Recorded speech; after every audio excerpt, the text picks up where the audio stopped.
Hello दोस्तों, स्वागत है आपको अपने इस यूट्यूब चैनल में। दोस्तों, आज हम लोग एक बार फिर बायोलॉजी का वीडियो लेकर आए हैं और हमने आपको इंट्रोडक्शन ऑफ बायोलॉजी और उसके बारे में सारी चीज़ बता दिए हैं। और दूसरा वीडियो में हमने क्लासिफिकेशंस ऑफ एनिमल्स इसका भी हम लोग कर चुके हैं। आज के इस वीडियो में हम लोग देखेंगे सेल के बारे में, यानी कोशिका के बारे में। सबसे पहले हम लोग देखेंगे कि कोशिका जो होती है जीवधारियों की आधारभूत संरचनात्मक एवं क्रियात्मक इकाई होती है। यानी कि आधारभूत संरचनात्मक कहने का मतलब होता है निर्माण करना और कार्यात्मक का मतलब होता है किसी भी कार्य को करना। ये सभी जो है तो कार्यात्मक इकाई को हम लोग क्या कहेंगे? कोशिका कहेंगे। यानी संसार के सभी जीव छोटी छोटी कोशिकाओं से मिलकर बने होते हैं, या एक कोशिका से मिलकर बने तो उसे एक कोशिकीय कहेंगे, या एक से अधिक कोशिका यानी कि अनेकों कोशिका से मिलकर यदि कोई शरीर बनता है तो उसे हम लोग बहुकोशिका कहेंगे। सबसे इम्पोर्टेंट चीज़ है कि कोशिकाओं के अध्ययन को हम लोग क्या कहते हैं? तो साइटोलॉजी कहते हैं। यह क्वेश्चंस काफ़ी बार एग्जाम में पूछे गए हैं कि कोशिकाओं के अध्ययन को क्या कहेंगे? तो साइटोलॉजी कहते हैं। सर्वप्रथम कोशिका की खोज 1665 में रॉबर्ट हुक ने किया था, किंतु इन्होंने मृत कोशिका की खोज की थी। इन्हें फादर ऑफ साइटोलॉजी भी कहते हैं। दोस्तों, रॉबर्ट हुक जो थे इन्होंने एक वृक्ष था, ठीक है, और वृक्ष का नाम था कॉर्क। कॉर्क नामक वृक्ष में इन्होंने क्या किए थे? मृत कोशिका के खोज किए थे। सबसे पहले 1665 में खोज कोशिका किसने किया था? तो रॉबर्ट हुक ने किया था। किस में किया था? तो कॉर्क नामक वृक्ष में किया था। सर्वप्रथम जीवित कोशिका, जब जीवित कोशिका की बात आए, मृत कोशिका की बात रहेगा तो रॉबर्ट हुक आंसर हो जाएगा, और जब जीवित कोशिका की बात आए तो उसमें ल्यूवेनहॉक हो जाता है। तो सर्वप्रथम जीवित कोशिका को खोज 1674 में किसने किया था? तो ल्यूवेनहॉक ने किया था। अब यहाँ पर देख सकते हैं 65, 74 से पहले होता है 65, इसलिए इसमें सबसे पहले मृत कोशिका की खोज किया गया था। और जो पहले किसी चीज़ का खोज करता है उसे हम लोग जनक कहते हैं, या उसे हम लोग पिता के रूप में भी हम लोग जानते हैं। नेक्स्ट है कोशिका सिद्धांत। कोशिका सिद्धांत जो है जर्मनी के वनस्पति विज्ञानी, जिसे हम लोग स्लाइडेन कहते हैं। तो जर्मनी के वैज्ञानिक थे स्लाइडेन। उन्होंने जर्मनी के ही जंतु विज्ञान स्वान ने कोशिका सिद्धांत को दिया था। तो सब क्वेश्चन पूछता है कि कोशिका सिद्धांत किसने दिया था, ठीक है। तो जब आपको वनस्पति की बात आए कि वनस्पति में कोशिका सिद्धांत किसने दिया था, तो स्लाइडेन दिया था। आप जानते हैं, किसी याद करने का एक तरीका बताते हैं कि मान लीजिए किसी भी वृक्ष है, मान लीजिए ये पेड़ है, और किसी वृक्ष में अगर आग लगाना है तो किससे लगाएंगे हम लोग? सलाई से लगाते हैं।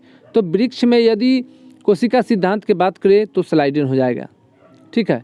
और उस वृक्ष पर अगर किसी जीव जंतु बैठा हुआ है, मान लीजिए जंतु बैठा हुआ है, कोई जंतु बैठा हुआ है, तो जब वृक्ष में सलाई से आग लगा है तो वनस्पति का अगर जब पूछे कोशिका सिद्धांत किसने दिया था? स्लाइडेन दिया था।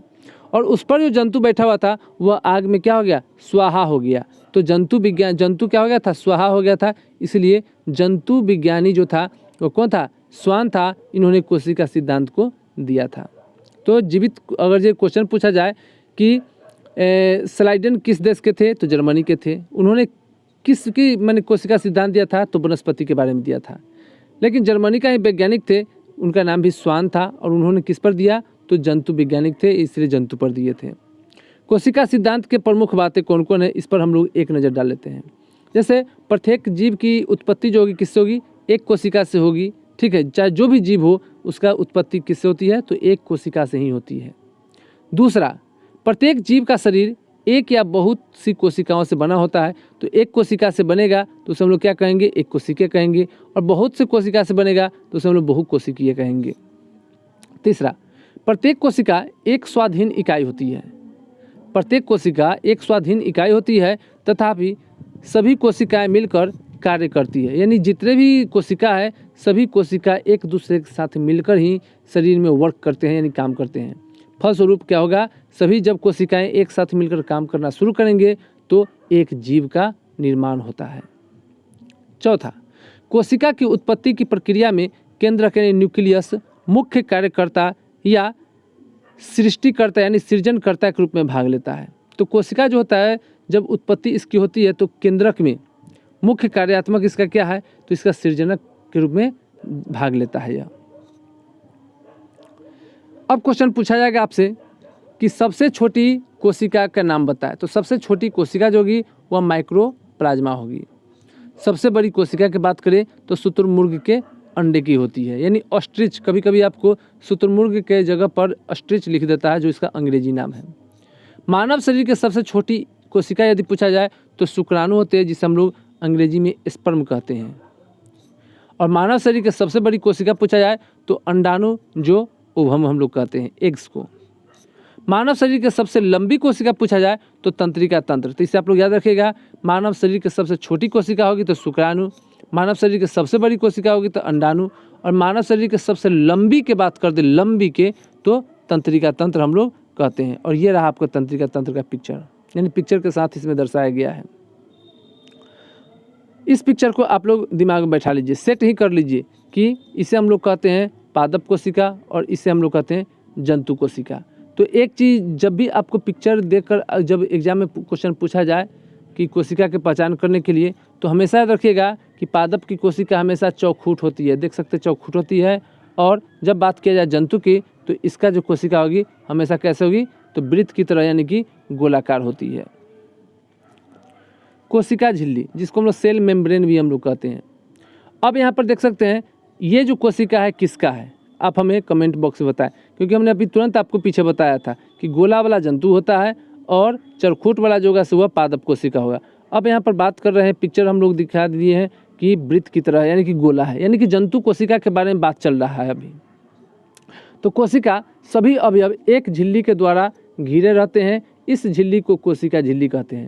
यानी जितने भी कोशिका है, जितने भी कोशिका के समूह हैं, जितने भी कोशिका के अंदर मटेरियल्स होते हैं, सभी एक अवयव यानी झिल्ली द्वारा घिरे होते हैं, और उस झिल्ली को हम लोग कहते हैं कोशिका झिल्ली कहते हैं, यानी सेल मेम्ब्रेन कहते हैं।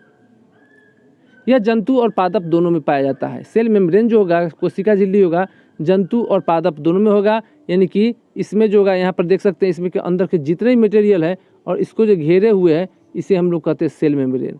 और इसके अंदर जो भी मटेरियल है उसको चौखुट के रूप में घेरे हुए है, इसे भी हम लोग क्या कहते हैं, सेल मेम्ब्रेन कहते हैं। यानी जंतु और पादप दोनों में कोशिका झिल्ली होती है। यह कोशिका झिल्ली के अंदर पाया जाने वाला पदार्थ को क्या करेगा, नियंत्रण करेगा, यानी बाहर निकलने नहीं देगा। जिसका जहाँ पर वर्क है वहीं पर वह काम करवाएगा, यानी वह एक दीवार की तरह उसको जो होता है अंदर बंद करके रखता है। जैसे मान लीजिए कि कोई रूम है, और जैसे मान लीजिए हम आपको बता रहे हैं कि यहाँ पर ये जो है हमने एक रूम बनाया, और एक रूम बनाया और हमने यहाँ से एक गेट भी दे दिया।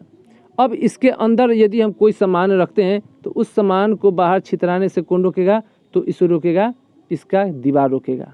और यही दीवार जो होते हैं इसे अंदर कंट्रोल करके सभी को रखते हैं। इसी को हम लोग कोशिका में झिल्ली कहते हैं।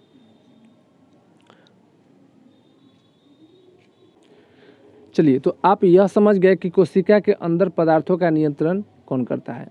अब हम लोग देखेंगे कोशिका झिल्ली जो होती है अर्धपरागम्य होती है। सबसे पहले इस बात पर ध्यान दीजिए कि अर्धपरागम्य आखिर होते क्या है। जैसे एक पारदर्शक होता है, एक अपारदर्शक होता है। तो इसमें जहाँ पर अर्ध लग जाता है इसका मतलब वहाँ पर आधा काम करने वाला होता है, आधा आधी, ठीक है। तो अब यहाँ पर जब कोशिका झिल्ली के अर्धपरागम्य कहा गया है तो इसका मतलब ये जो होगा यह छलनी की तरह काम करेगा। छलनी कहने का मतलब हो गया जो घर पर अनाज उनाज को हम लोग चालते हैं तो उसे क्या करते हैं, जिसको जहाँ पर जाने वाला मटेरियल होता है वह जो छलनी के छेद के अंदर में चला जाता है उसे हम लोग जाने देते हैं, और बाकी जो ऊपर जो बचता है उसे हम लोग हटा देते हैं, क्योंकि वह अंदर नहीं जा सकता है, क्योंकि उतना बड़ा छेद है ही नहीं। तो अर्धपरागम्य, अब वही बात यहाँ पर कहा है कि कोशिका झिल्ली जो होती है वह अर्धपरागम्य होती है। इसका मुख्य कार्य क्या है, तो कोशिका के अंदर जाने वाले पदार्थों के अंदर से बाहर आने वाले पदार्थों को निर्धारण करना। अब यहाँ पर करा है कोशिका के मुख्य कार्य जो होगा, तो कोशिका के अंदर जाने वाले और अंदर से बाहर आने वाले, जैसे में अगर जब मान लीजिए कि कोई ऐसा नली है जो एक तरफ से पानी जाता है और एक तरफ से बाहर निकलता है, तो जो अंदर जा रहा है उसको मान लीजिए यहाँ पर जैसे में समझ लीजिए, जैसे ये पाइप है और इसमें जो है इसमें पानी इधर से जा रहा है और इधर से पानी आ रहा है। तो अब कहने का मतलब इधर से पानी जा रहा है उसको भी और जो इधर से पानी निकल रहा है उसको भी, इसको नियंत्रण यानी निर्धारण करने का काम कौन करेगा, तो वह कोशिका झिल्ली करेगा। कहने का मतलब इसमें किसको अंदर रखना है और किसको बाहर आउट करना है, यह काम किसका है, तो यह काम कोशिका झिल्ली का है।